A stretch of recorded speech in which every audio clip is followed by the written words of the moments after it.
अस्सलाम वालेकुम, मैं हूँ रिजवान अशरफ। इमरान खान से अब बाज़ाब्ता और बराह रास्त मुज़ाकरात करने का फ़ैसला कर लिया गया और एक अहम तरीन शख्सियत को लॉन्च किया गया मैदान में।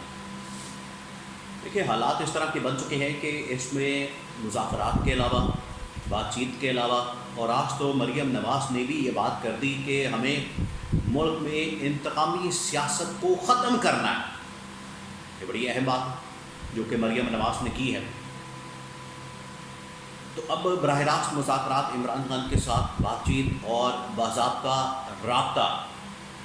बाज़ाब्ता तौर पर राब्ते करने का फ़ैसला किया गया और बातचीत शुरू हो गई है। एक अहम तरीन शख्सियत को मैदान में उतारा गया। तो कौन सी शख्सियत है, उसने क्या मुलाकात की है, क्या मैसेजिंग हुई है, इस बारे में आज मैंने आपको डिटेल से बताना है। मोहम्मद अली दुरानी, जो कि मुशर्रफ के दौर में इंफॉर्मेशन मिनिस्टर थे, और उसके बाद उन्होंने इस्टेब्लिशमेंट और नवाज शरीफ और इस्टेब्लिशमेंट और शहबाज शरीफ के दरमियान भी मुज़ाकरात करवाने का किरदार अदा किया।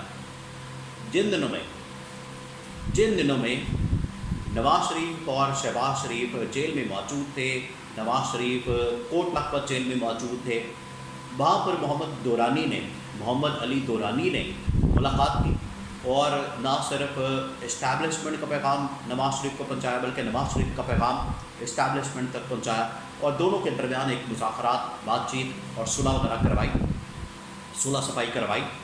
और उसके कुछ ही हफ्तों बाद फिर नवाज शरीफ पाकिस्तान से लंदन चले गए।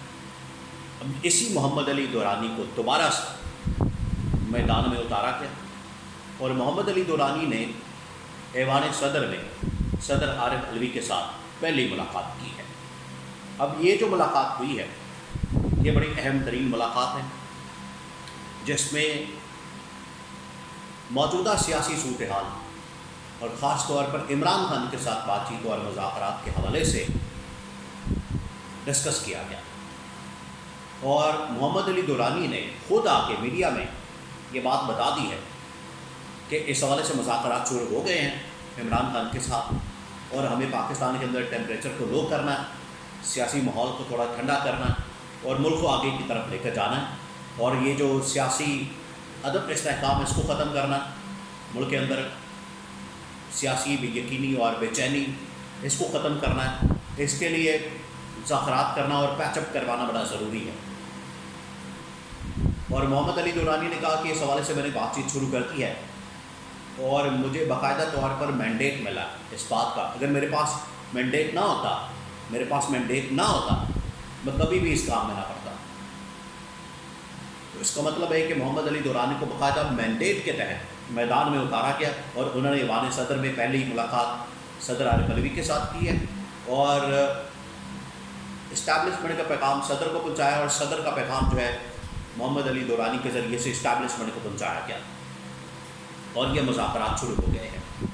एक और अहम तरीन बात जो कि मोहम्मद अली दुरानी ने की है वो ये कि पहला जो CBM है, यानी कि दोनों के दरमियान जो पहली बाज़ाब्ता CBM कॉन्फिडेंस बिल्डिंग मेजर, यानी कि एक स्टेप या एक ऐसा जेस्चर या एक ऐसा मैसेज या ऐसा काम किया जाएगा जिससे लगेगा कि हाँ जी, दोनों तरफ से अब बर्फ़ पिघलना शुरू हो गई है और मामलात आगे चलना शुरू हो गए हैं और अब पैचअप हो जाना।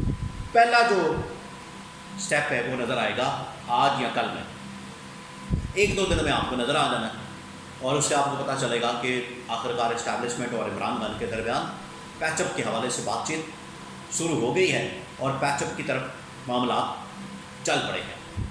ये मोहम्मद अली दुरानी ने दावा किया। ये बड़े सीनियर सियासतदान हैं, सीजन पॉलिटिशियन हैं पाकिस्तान में, और मुशर्रफ के दौर में अगर इन्होंने काम किया तो फिर आप समझ सकते हैं कि ये आखिरकार कहाँ से आते हैं, कहाँ से मैंडेट लेते हैं और किसकी लाइन लेते हैं। और मुल्क के अंदर जो हालात वाक़यात बन चुके हैं उसमें इमरान खान के साथ मुज़ाकरात, बातचीत आखिरकार आपको करनी पड़ेगी। लेकिन मुल्क की हालात को आप समझें, पाकिस्तान के अंदर इस वक्त सियासी अदम इस्तेहकाम है, इस वक्त मुआशी अदम इस्तेहकाम है, آئینی قانونی سطح کے اوپر بھی بحران تقریباً پیدا ہو چکا ہے، کیونکہ الیکشن دور دور تک نظر نہیں آ رہے، اور اب ملک میں سیاست بھی بڑی تیزی کے ساتھ آگے چلنے والی ہے۔ اور اہم ترین معاملہ، جو چوتھا اہم ترین معاملہ ہے، وہ یہ کہ عالمی سطح پر پاکستان کو تنہائی کا سامنا کرنا پڑا ہے، آئسولیشن کا۔ ابھی یہ 2-3 دن پہلے، ہفتہ پہلے G20 کی میٹنگ ہوئی ہے، G20 سمٹ یا کانفرنس ہوئی ہے بھارت میں، انڈیا میں۔ وہاں پر بڑے بڑے لیڈر پہنچے ہوئے تھے، محمد بن سلمان، ترک صدر طیب اردوغان، امریکی صدر جو بائیڈن، اور یورپین بڑے سربراہان مملکت۔ اور اس میں محمد بن سلمان کو کہا گیا کہ آپ پاکستان کا چکر لگا کے چلے جائیں، انڈیا جاتے ہوئے یا واپس سعودی عرب جاتے ہوئے۔ تو محمد بن سلمان نہیں آئے، تو کوئی بھی اب پاکستان نہیں آ رہا۔ وہ کس وجہ سے نہیں آ رہا؟ دیکھیں، اس سے لیجیٹمیسی مل جاتی ہے، جو آج کل کے حالات و واقعات ہیں، آج کل کے جو معاملات ہیں، تو کوئی بھی آ کے یہاں پر لیجیٹمیسی دینا ہی نہیں چاہتا۔ اور اس صورت میں پاکستان مسلسل آئسولیشن میں جا رہا ہے، اس کو دور کرنے کی ضرورت ہے۔ وہ کس طرح سے ہوگی؟ جب ملک الیکشن کی طرف جائے گا اور الیکشن کے نتیجے میں ایک منتخب حکومت قائم ہوگی۔ منتخب حکومت قائم ہونے کے بعد نہ صرف وہ منتخب وزیر اعظم اور منتخب سربراہ وہ باہر کے دورے کرے گا، بلکہ بیرون ممالک سے ڈیلیگیشن اور سربراہ مملکت وہ بھی پاکستان آنا شروع ہو جائیں گے۔ تو اس طرح سے راستے نکلیں گے، انویسٹمنٹ کے بھی، سرمایہ کاری کے بھی، اور باقی معاملات بھی۔ تو یہ جو سیاسی عدم استحکام ہے، اس کو ختم کرنے کے لیے الیکشن بہت ضروری ہے۔ اور اس کے اوپر بھی بات ہوئی ہے محمد علی دورانی کی جانب سے، اس کے اوپر بھی انڈیکیشن دی گئی ہے کہ آخرکار پاکستان کے اندر ہم نے عدم استحکام کو ختم کرنا ہے۔ اس کے لیے 2-3 چیزیں ہیں۔ ایک تو یہ کہ ہم جو اس وقت اہم ترین سٹیک ہولڈر اور پلیئر ہیں پاکستان میں، ان کا ایک پیچ اپ ہونا چاہیے، ان کے درمیان ایک معاملات طے ہونے چاہیے۔ اور دوسرا یہ کہ پاکستان کو معاشی بحرانوں سے نکالنے کے لیے، آئینی قانونی بحرانوں سے نکالنے کے لیے، اور پاکستان کے انٹرنیشنل لیول پر آئسولیشن کو ختم کرنے کے لیے ملک میں انتخابات انتہائی ضروری ہے۔ انتخابات کی صورت میں جو بھی منتخب حکومت آتی ہے، وہ آ کے عوامی مینڈیٹ کو چلائے، عوامی مینڈیٹ کو ایکسرسائز کرے، اور پاکستان کے معاملات کو دیکھے، پاکستان کے معاملات کو بہتر کرے۔ کیونکہ اب یہ نگران حکومت کے بس کی بات نہیں لگ رہی۔ جس طرح سے پی ڈی ایم حکومت پچھلے 14-15 مہینے، 18 مہینے، 17 مہینے سے ناکام ہوئی، فیل ہوئی، بالکل اسی طریقے سے یہ بھی لگتا ہے کہ ٹیکنوکریٹ کی حکومت، یا یہ جو کانسیپٹ ہے، یا یہ جو ایک پروفیشنل کی حکومت یا پوری سیٹ اپ، وہ بھی بری طرح سے ناکام نظر آ رہا ہے۔ تو اس وجہ سے اس کا واحد حل، سولوشن انتخابات ہے۔ اگر سیاسی پلیئرز کے درمیان پیچ اپ ہو جاتا ہے اسٹیبلشمنٹ کے ساتھ، اور اس کے بعد معاملات الیکشن کی طرف جاتے ہیں، تو اس سے بہتر کوئی چیز نہیں ہو سکتی۔